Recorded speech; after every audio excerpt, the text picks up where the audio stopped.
Эми биз буга чейин дуа бата кылуу бул момун мусулмандын куралы экенин билдик. Эми экинчи даражага өтө турган болсок, пайгамбарыбыздын дагы бир хадиси бар, акыл насааты, бул дуа, бул ибадат дейт да. Ибадат деген эмне? Ибадат деген бул сыйынуу процесси. Бизде ибадат дегенде динибизде мисалы үчүн 5 маал намаз ибадат деп келет. 100 жылда бир жолу орозо кармаш ибадат деп келет.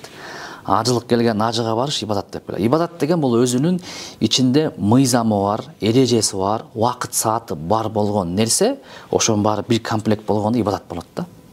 5 маал намаздын 5 убактысы бар, өзүнө чегелүү. Демек бул ибадат экен да.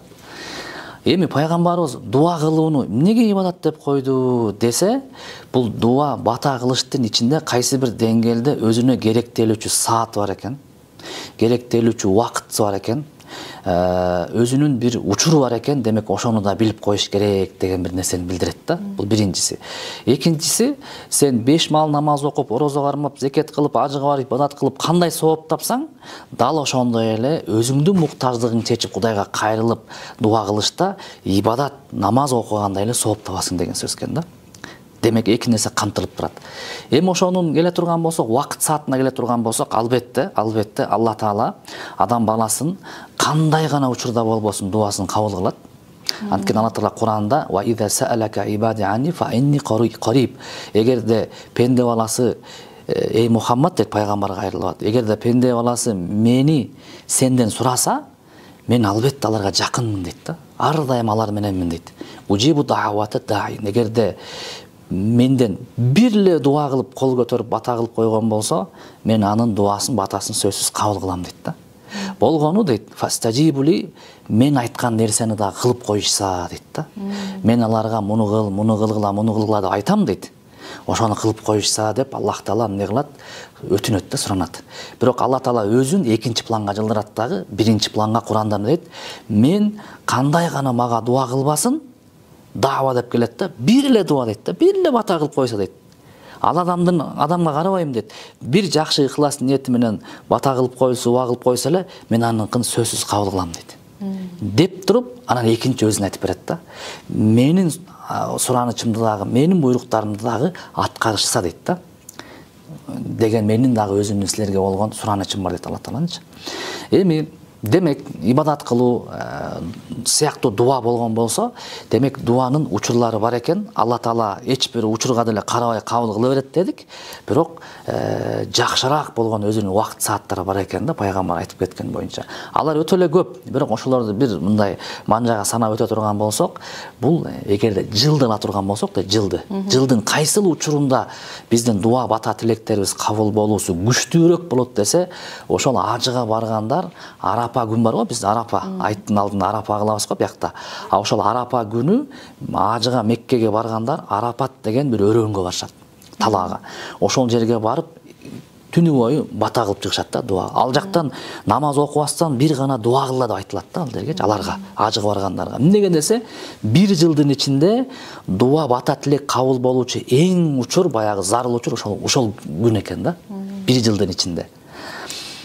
Ал эми эгерде жылды бир карап туруп карасак эмне болуп калды? Бул Арапа болуп калды дейт да. Ал эми айларды карай турган болсок, айлардын арасынан кайсынысы күчтүү десе, бул албетте Ороз айы экен. Ороз айдын ар бир күнүндө ооз ачаарда, ооз бекитип атканда, ачка учурунда бата дуа кылсаң кабыл боло берет экен да.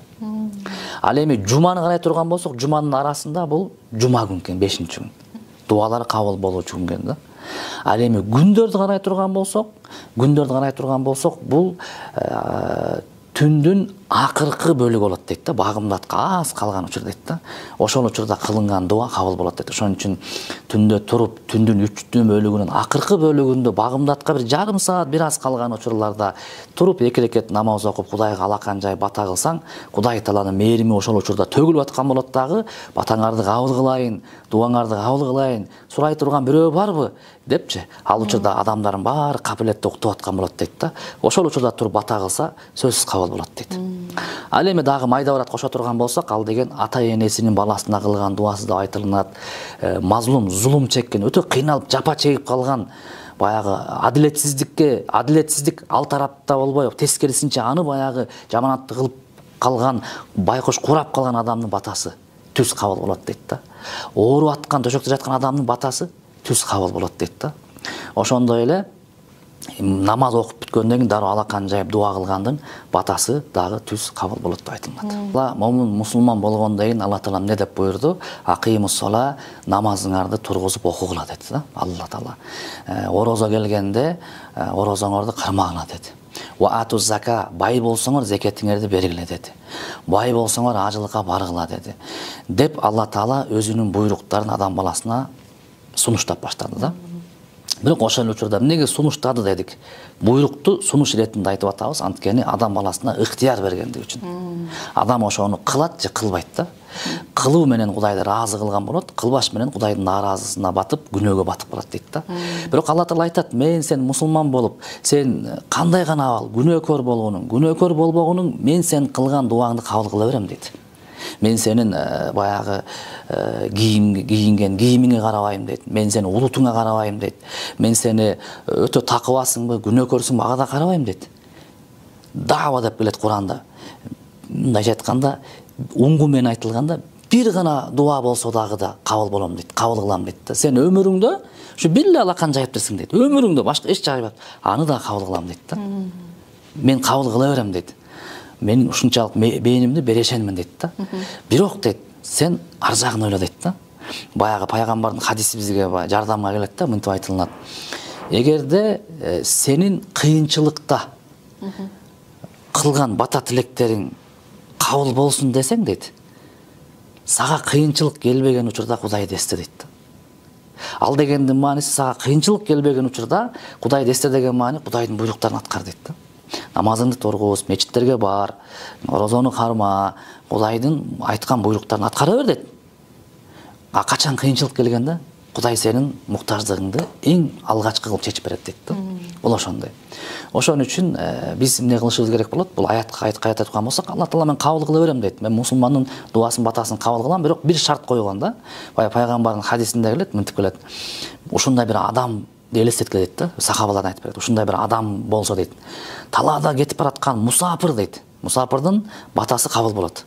Бирөө сапарда жүрөт, командировкада жүрөт. Ошол адам бата кылып койсо, үйүңөргө келип конок болуп чай ичип, анын дуасы түз кабыл болот да, мусафирдыкы. Анткени кайсы бир жеңгелде ал чоочун болуп, баягы Кудай менен гана мамилеси түз болуп турган үчүн аны кабыл болот. Анан пайгамбар ушундай бир мусафир болсо дейт. Демек кабыл болуш керек дуасы, бирок аягына чейин укула дейт да. Мусафир дейт, жүдөгөн дейт, ачка дейт, чачтары өскөн дейт. Ушундай өзү менен Кудай гана экөөсү эле калган дейт да. Бирок ушундай талаада жүрүп, о Кудай деп бата дуа тилек кылат дейт. Бирок дуасы, батасы кабыл болбойт дейт да. Мусафирдыгына карабастан дейт. Ачкалыгына карабастан дейт. Кудайга ошончолук баягы муктаж болуп турганына карабастан кабыл болбойт дейт. Эмнеге дегенде анын ичкени арам дейт. Анын жегени арам дейт. Анын кийингени арам дейт. Кантип батасы кабыл болсун дейт да. Демек Алла Таала мусулмандын батасын кабыл кыла берет. Эгерде гана өзү тараптан ошону ары түртө турган бир себептер болбосо да. Ал кандай? Арам нерсе канына аралашып кетсе, арам нерсе ашказанына кирип кетсе, арам кийимден кече кийип алган болсо, ошол нерсе Кудай Таала өзү убада кылып койгон, аларды мен кабыл кылбайм деген дейт да. Ал эми андан башка күнөө кылып алды. Адам баласы күнөө кылат. Адам баласы ошо ката кетирүүчү да. Бирок аркасынан дароо Алла Таала мени кечир деп тоо кылса, бул деле бата дуа, мен кабыл кыла берем дейт да. Бирок Алла Таала айтат, ушунун баарын биз жашообузду карайлы да. Намаз окуганы. Кудайга ошол буйругун аткарбаганы деле биздин жашообузда баары эле бата кылган, дуа кылып Кудайдан жардам сураган. Бирок карап көрсөңөр баары чечилген да. Кудай жардам берген. Бирок ошону кара дейт да. Мен сага эч кандай эме койгон жокмун дейт. Муну кыл, тигини кыл деп. Баарын чечип бердим дейт. Бирок дейт, ушунун баарын мен кылып аткандан кийин дейт, сен мага жакындабайсың дейт. Мен сага айткан нерсени укпайсыңбы дейт. Мен сага муну кыл деп атсам, ушуну кылбайсыңбы дейт да. Ким сага чечип берип атат маселесин? Мен. Демек, менин буйруктарымды аткарбайсыңбы дейт да. Намазыңды оку, мечитиңе бар, Кудайдын буйруктарын аткарып, момун мусулман болбойсуңбу дейт. Бул сен үчүн гана пайда дейт да. Мен сага анын үстүнө дагы өтө көп жакшылыктарды берем деп, Алла андан кийин ал адам акылына келгенден кийин анан айтып атат да. Негизгиси бизде ыйман, мусулман болуш үчүн 6 нерсеге ыйман келтириш керек деп айтылат. Ал деген Кудай Тааланын барлыгына, периштелерге, пайгамбарларга, Куран китептерге өлгөндөн кийин тирүүлүгү анан тагдырдын жакшысы дагы, ачуусу дагы, жаманы дагы, таттуусу дагы Кудайдан экендигине депчи. Демек тагдырга ыйман келтирүү дагы бул ыймандын негизги бутактарынан болот. Эми андан ары бара турган болсок, тагдыр эмне бул өзү деген суроо келет да. Ошого жараша түшүнүк бериш керек болот. Тагдыр деген бул арабчадан ушундай бир маани кылып түшүндүрө турган болсок, бул чийилген, жазылган, аны сыясы пургаган нерсе деп айтылат да. Чектелген деген сөз. Эгерде мен мисалы үчүн бир баракты мынтип 4 бурчтук кылып кесип койсом, аны мен кичиретип чектеп койдум деген сөз да. Демек биздин жашообуз чектелип жазылган болду. Демек тагдыр деген жазылган деген сөз да. Эми жазылган деген сөз ал кандай десе, бул тагдыр деген Кудайдын илими дейт. Жараткан Кудай Тааланын илими бар да, билими, илими бар. Бардыгын билет деген. Ошол илиминде сенин өмүр баяның бар дейт да. Сен эмне жейсиң, эмне ичесиң, канча жашайсың, качан өлөсүң, каяка барасың, Алла Таала эзелден эле билген дейт. Башталышы жок дейт анык. Кудай канчалык башталуусу жок болсо өзүнүн, анын илим сыпаты дагы башталуусу жок да. Ал кийинчерээк билип калган жок. Мен баланчаны жараттым. Апей, буга деген муну унутуп калган турбайбы дебейт дейт да, бизде болчу. Эзелден билген дейт болду. Эми эгерде Кудай Таала кийинчерээк келип туруп, бул мага бата кылып атат, дуа кылып атат, кой, менин дуасын мунун өмүрүн узартып коеюнчу деп өзүнүн илимин жаңырткан болсо, мен буга деген туура эмес 50 деп алган турбаймынбы, кап 80 кылып коеюнчу деген болсо, Кудай билимсиз деген атка конуп калат да. Кандай? Эзелтеден Кудай ушуну билбеген болсо, Кудай кийинчерээк билип калган болсо, демек Кудайдын билими жаңырды биздей болуп. Демек Кудай Таалада кемчилик бар экен деген болуп калат дейт да. Ошон үчүн тагдыр өзгөрүлбөйт деп айтылат. Кандай эле Кудайдын илим билими өзгөрүлбөгөндөй дейт да. Пайгамбардын хадиси бар го. Тагдырды өзгөртсө болот. Мисалы үчүн садака кылса, туугандарга жакшы мамиле кылса, өмүрү узарат дегендер бар го десе, аны туура түшүнүш керек дейт. Кандай түшүнөбүз десе, анын мааниси экөө дейт. Экөөнүн бирөөсү болот дейт. Же мынтип түшүнсөң болот дейт, же мындай түшүнсөң болот дейт. Кандай? Биринчисин айтып берейин. Мен дуа кылып бата кылып атам. Кудай Таала мени 100гө чейин жашат, мен 100гө чейин жашайын, балдарым өмүрү узак болсун, ата-энем өмүрү узак болсун деп бата кылып атам дагы. Анан Кудай Таала ошол дуамды, батамды кабыл кылып, өмүрүбүздү узак кылды деп эсептедик мисалы үчүн. Мен ошондо эсептедим да мисалы үчүн. Анан ошондой эле болуп чыкты.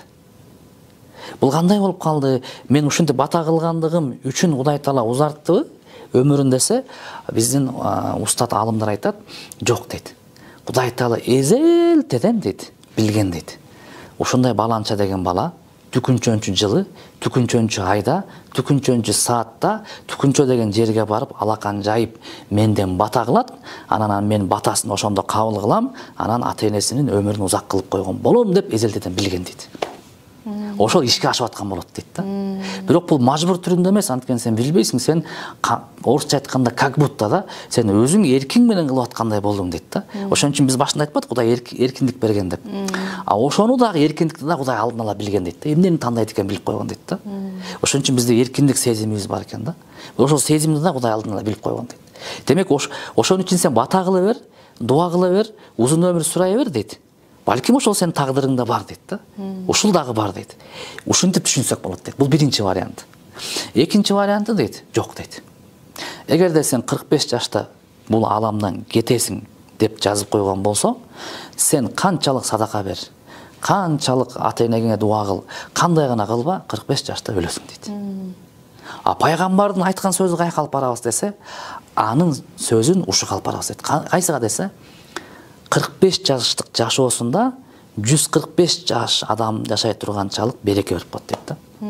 Чубак ажы Алла райынан алсын. Чубак ажы 45 жашта кетти. Чубак ажы садака берген жокпу? Берди, садаканын эң жакшысы илим таратты. Чубак ажы мусулман бир туугандардын башын бириктирген жок. Дүйнө жүзүндө кыргыздардын башын бириктирип койду. Кандай гана иштерди кылды? Эмнеге аз жашады? Жок. Денеси гана кетти. Денеси гана жердин астында жаны кетти, бирок азыркы күнгө чейин жашап жүргөндөй да. Интернетте сабак айтып атат, жаңы бир маселе чыкканда жаңы эмден угуп аткан маселелер бар. Демек Кудай пайгамбар айткан маселе ошол экен. Аны өмүр узарат деген сөз, сен өлүп калсаң деле сен жашап жүргөндөй болосуң деген сөз экен да алчы.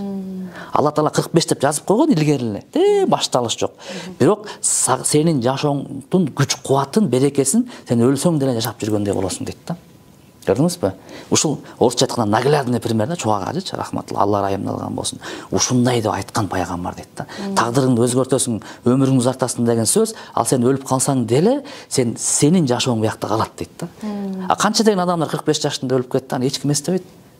Достор деле эстебейт, тааныштар унутуп калган мүрдөсүн барбай. А чубак ажы үнүнө канча адам эстейт, канча адам угат, канча адамдарга дагы деле сабак берип, дагы деле аларды туура жолго багыштап келатат ал киши. Демек ал тирүү да. Демек ал пайгамбар айткан хадиске туура келип калды. Кандай? Тагдырын өзгөрттү. Кандай кылып? Өлгөндөн кийин деле жашап жүрөт деген сөзгө. Демек Алла Таала айтат, демек тагдыр өзгөрбөйт деген бул бир ишеним. Анын пайгамбардын өзгөртөт дегендер ушул ишенимдин астына карап түшүнөбүз, ал кандай? Ошо ойдон эле калат, болгону эзелтеден билген, же болбосо сенин жашооңо береке берип коет деген сөз да. А ырыскыңды кең кылып коет, бата кылсаң деген сөзчү. Алла Таала сени 1 тонна суу ичет деп жазып койгон болсо, 1 тонна суу ичесиң. Бирок ошо 1 тонна сууңа береке берип коет, тоюмду кылып коет да. Эгерде бата дуа тилек кылып Кудайдан, ey Кудай Таала, менин ушул ырыскымды кең кыл десең, 1 тоннан 2 тонна кылып ийбейт. Экинчиликтердин түшүнүгү боюнча. Ошо 1 тоннаң эле береке берип коет. Сен 2 тонна ичкенде жыргайсың дейт да. Тагдыр дегенде кээ бир адамдар туура эмес түшүнүктө да. Тагдыр дегенде мажбур деп түшүнүшөт. Мен эми ушундай болуп калган турбаймынбы, баягы мен эми ушинтип жаралган көчөдө ушинтип Кудай сактасын, эми эжек кээ бир аялдар денемди сатып жүрөм, тагдырым ушундай болуп калды. Же мен ушинтип ичимдик ичип ушундай кылып жүрөм, тагдырым ушундай болуп калды дейт да. Ушундай болуп калды дейт. Биз суроо беребиз. Тагдыр деген бул асманда Кудай Тааланын тагдыр китеби бар. 7-кабат асманда. Ошол тагдыр китепти тепкич менен чыгып окуп көрдүңбү деп сурап беребиз да. Окуп туруп, мен тагдырым ушул турбайбы? Анда ушинте берейин деп ушинттиңби дейбиз. Албетте жок дейт да. А сен окубаган нерсеңе, билбеген нерсеңе тагдырым ушундай экен турбайбы деп сен айткан сөзүң жалган дейбиз да. А биз эмне деп айтабыз? Сен эмнени билесиң азыр дейбиз. Ушул тагдырыңды билесиңби азыр? Билбейм дейт. А сен эмнени билесиң? Ал жооп бериши мүмкүн, мен же жаманды тандайм, же жакшыны тандайм экенимди 100% билем дейт да. Демек сен билбеген нерсеңе таянба, тагдырыңа. Билген нерсеңе таян дейсиз. Ал кайсыл? Тандооңа таян дейсиз. Кайсыны танда аракет кыл, жакшыны тандап келатасыңбы? Кокус бир нерсе болуп кеттиби? Ошол тагдыр экен. Жакшы аракет кыла бер, ошол жерден өйдө ылдый болгон нерсең баары тагдыр болот. Мисалы үчүн мындай. Биз азыр передача баштадык, сүйлөп атабыз. Мына 15 мүнөт мурунку көрсө тагдыр болгон экен да. Эмне деп сүйлөйбүз? Сиз эмнени суроо бересиз, мен эмне деп айтам? 100% тагдыр экен. Кайдан билдик тагдыр экенин? Уже көрдүк. Эми азыр 5 мүнөт мурунку эмне экенин билбейбиз. Бирок ишенип кое беребиз. Бул тагдыр болот азыр. Азыр сиз эмне деп сурайсыз, мен билбейм. Бирок тагдырыңызда бир суроо бар деп билем да. Бирок мен таянбайм.